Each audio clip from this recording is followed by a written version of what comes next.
सीमा और राधा दुई जण निज भौणी थिले, किंतु दुई जनक स्वभावरे आकाश और पाताल फरक थिला।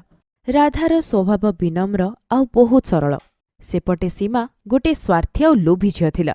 कॉलेज सरिला परे तांको माँ बापा तांको बाहाघर करिबार प्रयास आरंभ कले, काहेकि ना सीमा बड़ थिला ता बाहाघर आगे लागिला। गोटे दिन घरे सीमा और राधा निज माँ बापांक सहित बसिथिले। सीमा, मु तो पाई गोटिए पुओ देखिछि, टिके देखुनु। एई देख, एईटा होछि तार फोटो। एईटा कुह तो डैड कि पिला पाठ केते पढ़िछि आउ घर family, because dad I don't want कि गोटे गरीब आउ अपठुआ पिला को मु बाहा हुए। अरे झियो, पुओ बहुत हायर पोस्ट अछि बैंक रे, आउ खाइबा पीबा रहन सबु भल, आउ टंका पैसार कोनोसी अभाव भी हबनी। ओ ताहले ठीक अछि, मु ए प्रस्ताव रे राजी अछि। निश्चिंत होइथिबा समय रे सीमार बाहाघर धूमधाम रे हेला।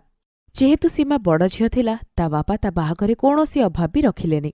से निज संबळ ठारू भी अधिक खर्च कले बाहाघରରେ। सेतिपाई तांको उपरे बहुत करज मध्य होइगला। किछि समय परे राधार भी बाहाघर बयस होइगला। गोटिए दिन एइटी सुनो, मु राधा पाई भी गोटिए पुओ को देखिछि। एई माने सीमार शाशुघर भली एते धनी लोक तो नुहंती, किंतु सहर रे तांकर निज घर आउ गोटिए किराणी दुकान अछि। आम राधा खुशी रे तो रहिब ना सेठी।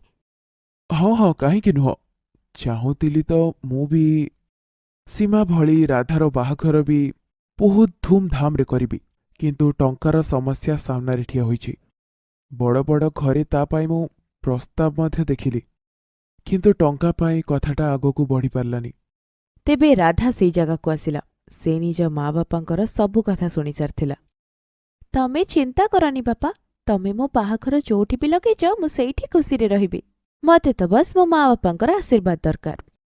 राधार कथा शुणी ता माँ बापांक मनरे शांति आसिला। और निश्चिंत समय रे तार साधारण भावे राधार बाहाघर मध्य होइगला। राधार शाशु घरे केवल शाशुटी हिथिला, जे बहुत समय रोगरे थिले।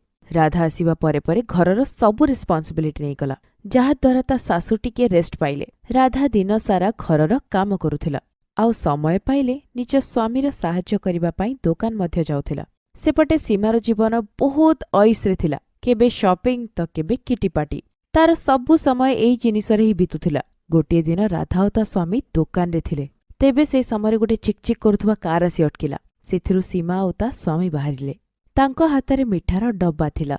दुई जण दोकान भितरकू गले आउ सीमा मिठा डेबाटिए देइकी कहिला, तो भाईना आज ये कार डिलीवरी नैछन्ते, यू नो 20 lakhs। सो मु भाबिली खुशी खबरटा राधा को भी दिया जाऊ। किंतु रियालिटी रे सीमा राधा को जळेबा पाई कार देखेबाकू आस्थिला। किंतु सरलिया राधा तार एई षडयंत्र को बुझी पारलानी। किंतु राधार स्वामी अनिल ए कथा को बुझी पारिला। आउ तार स्वामी गला परे अनिल सेठी कहिला, तम भणी एठिकी खुशी खबर दबाकू आसी नथिला। से आमकू जळेबाकू ए जागाकू आस्थिला, काहेकि ना से जानिछि हमर एते औकात नाही से कार किणिबाकू। सेइथिपाई निज कार देखैकी जळेबाकू चाहेतिला। नाई एमती जमारू से कथा नुहे, बुझिल। से काई आमको चलेबाकू चाहिबो जे। एईटा ही कथा, से जानिछि ना मु केबे भी कार किणि पारिबिनी। साधारण दोकान एटिए, आउ ता स्वामी बैंक रे बड़ ऑफिसर अछि। काई किए कहिला कि तमे कार किनि पारिबनी बोली? तमे कार दिने निश्चय किनिब। अरे सीमार स्वामी तो बैंक रे चाकरी करछि, ए हिसाब रे कहले से चाकर सदृश। ताकू बैंक हिसाब रे काम करिबाकू पडुछि। किंतु एठी तमे तो निज मालिक ही ना। तमे जेमिति चाहिबो तम इच्छा अनुसार तमे काम करि पारिबो। आ मु जानिछि तमे जदि चाहिबो किछि भी करि पारिबो। मु सब बेले तमा संगर रहबी। देखिबो किछि दिन रे तमे गोटिए कार कोन 10टी कार रो मालिक होई जिवो। अनिल सबो चिंता छाड़ी पूरा निष्ठारे परिश्रम कला। अनिल सकाळ 7टारे दुकान खोलुथिला आ राति 10टा जाए से दुकान भितरे रहुथिला। दुई पहरे राधा भी तार साहाय्य करिबा पाई दुकान को आसी जाउथिला। राधा और अनिल दुई जनकर स्वभाव कोमल। ग्राहकंक सहित बहुत विनम्र भावे कथा होउथिले। यार फलाफल एया थिला जे जेतेबेले कोनोसी लोक ताठु थरे जिंस नउथिला तेबे से बारंबार सेई जगह को आस्तुला। ग्राहकंकु कम दाम रे भल जिनिस दबा पाई राधा और अनिल गोटे भल योजना बनैले। से दुकान जिनिस सहररु न किणी सीधा दिल्ली आ मुंबईरु ଜିନିଷ ଡାଇରେକ୍ଟ ଟ୍ରାନ୍ସପୋର୍ଟ କରେଇଲେ, ଯାହାଦ୍ୱାରା କି ଗ୍ରାହକମାନଙ୍କୁ କମ୍ ଦାମରେ ଭଲ ଜିନିଷ ମିଳୁଥିଲା ଆଉ ଲାଭ ବି ବଢ଼ୁଥିଲା। ଏହିଭଳି ଧୀରେ ଧୀରେ କିଛି ବର୍ଷରେ ରାଧା ନାଁରେ ଫଳ ଜିନିଷପତ୍ର ବହୁତ ସାରା ଜିନିଷ ଆଉ ଡେଲି ଉତ୍ପାଦନର ଦୋକାନକୁ ସେ ଖୋଲିଲେ ଆଉ ତାର ନାଁ ରଖାଗଲା ରାଧା ଗ୍ରୋସରୀ ମ୍ୟାଟ୍। ଏବେ ଅନିଲ ଆଉ ରାଧାର ସହରରେ ବହୁତ ଗ୍ରୋସରୀ ଦୋକାନ ଥିଲା। ତାଙ୍କର ପରିଚୟ ଏବେ ସହରର ଜଣାଶୁଣା ନାମୀ ଦାମୀ ଲୋକଙ୍କ ଭିତରେ ଥିଲା।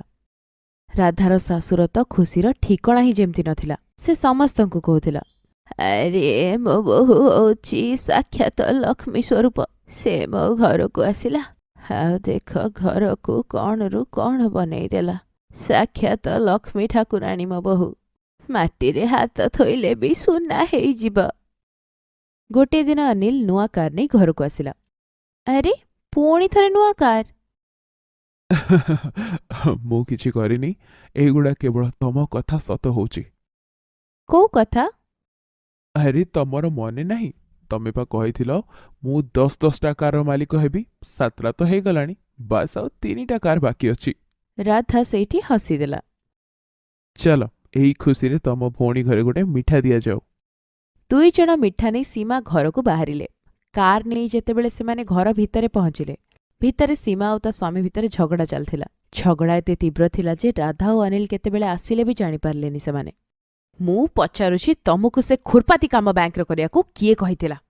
ତମକୁ ଏମିତି ବେଲ୍ରେ ଆଣିବା ପାଇଁ ମୋର ଘର ସବୁ ଜିନିଷ ଚାଲିଗଲାନି, ଆଉ ଉପରେ ବ୍ୟାଙ୍କରୁ ବି ତମକୁ କାଢ଼ି ସାରିଛନ୍ତି। ଘରେ ଗୋଟେ ଟଙ୍କା ନାହିଁ, ଘର ଗାଡ଼ି ସବୁ ନିଲାମ ହେଇଗଲାଣି। ତମର ଗୋଟିଏ ଭୁଲ ସବୁ ମାଟିରେ ମିଶେଇ ଦେଲା। ମୁଁ କଣ ନିଜ ଇଚ୍ଛାରେ ସବୁ କାମ କରିଛି ନା କଣ? ହଁ, ତମର ବହୁତ ସୌକ ଥିଲା ନା, ପାର୍ଟି କରିବି, ମଲ୍ ଯିବି, ସପିଂ କରିବି। ଏବେ ଏବେ ସବୁ ନିଅ। ହ୍ୟାଲୋ, ଦେଖ ମୋ ସହିତ ଅଧିକ ଯୁକ୍ତିତର୍କ କରନି। ଆଉ କୋଉ ଝିଅ ଥିଲେ ଏବେ ଗୋଇଠା ମାରିକି ଘରକୁ ପଳେଇଥାନ୍ତା। ତ ତମେ ବି ଯାଅ, କିଏ ତମକୁ ଅଟକେଇଛି? ହଁ, ଜାଣିଛ ନା ମୋ ପ୍ୟାରେଣ୍ଟସମାନଙ୍କ କଣ୍ଡିସନ ଖରାପ, ସେଇଥିପାଇଁ ଏତେ ରୋଲ କାଢୁଛ ନାଇଁ? ତେବେ ସେମାନେ ଝଗଡ଼ା କରୁଥିଲେ, ହଠାତ୍ ତା ନଜର ପଡ଼ିଲା ସୀମା, ରାଧା ଆଉ ଅନିଲ ଉପରେ। ଆଉ ସୀମା କାନ୍ଦିକି ଧରିଲା। ଆରେ ରାଧା, ତମେ ଅନିଲ ଏଠି ଭାଇ ଆପଣ କିଛି କହିବା ଦରକାର ନାହିଁ, ଆମେ ସବୁ ଜାଣି ସାରିଲୁଣି। ମୁଁ ଶୁଣିଥିଲି ଆପଣ ଏଇ ସପ୍ତାହରେ କୋଉଠି ଗୋଟେ ନୂଆ ଗ୍ରୋସରୀ ଷ୍ଟୋର ଖୋଲୁଛନ୍ତି। ଯଦି ସେଇ ଜାଗାର ମ୍ୟାନେଜର ଆପଣ ମୋତେ ବନେଇଦେବେ ତେବେ ବହୁତ ଦୟା ହବ। ଆମ ଘର କଣ୍ଡିସନ ତ ଆପଣ ଦେଖୁଛନ୍ତି, ଆପଣଙ୍କ ଆଗରେ ଆଉ କିଛି ଲୁଚି ବି ରହିନି। ରାଧା ଅନିଲକୁ ଥରେ ଦେଖିଲା ଆଉ ସେ ସୀମାର ସ୍ୱାମୀକୁ ହଁ କହିଦେଲେ। ଏବେ ସୀମାର ଗର୍ବ ଭାଙ୍ଗି ରୁଜି ଚୁରମାର ହୋଇଯାଇଥିଲା।